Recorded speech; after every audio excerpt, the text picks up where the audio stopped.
Alors comment elle s'invite? D'abord, elle s'invite via les smartphones.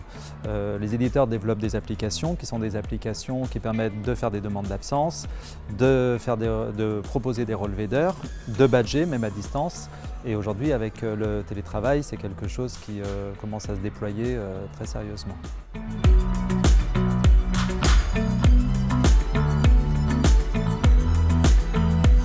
Temps d'avance accompagne les clients dans la mise en place de solutions de GTA.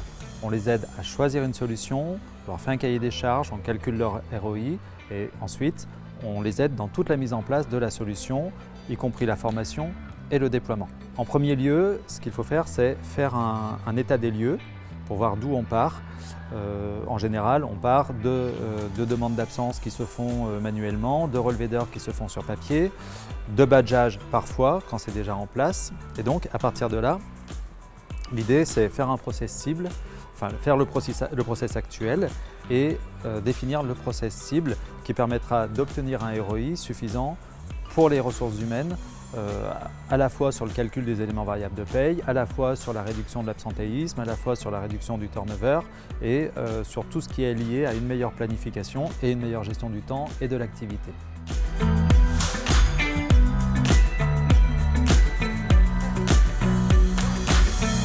Alors, on ne peut pas calculer, on ne peut pas définir un ROI comme ça parce que tout dépend de la situation de départ.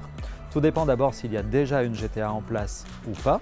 Tout dépend de la maturité de cette GTA. S'il y a d'autres process à digitaliser, par exemple les demandes de paiement ou de récupération d'heures supplémentaires, par exemple les demandes de transfert de CET, toutes ces demandes supplémentaires vont venir augmenter le ROI. Tout dépend aussi du périmètre que l'on vise.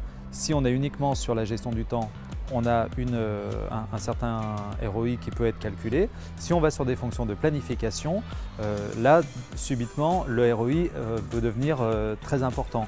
Par exemple, si on a un outil de planification sur lequel on va pouvoir administrer des souhaits des collaborateurs et satisfaire les souhaits de planification des collaborateurs, par exemple des souhaits de ne pas être présent pendant certaines demi-journées, le ROI va être de meilleure qualité parce que ça va baisser statistiquement le turnover et l'absentéisme.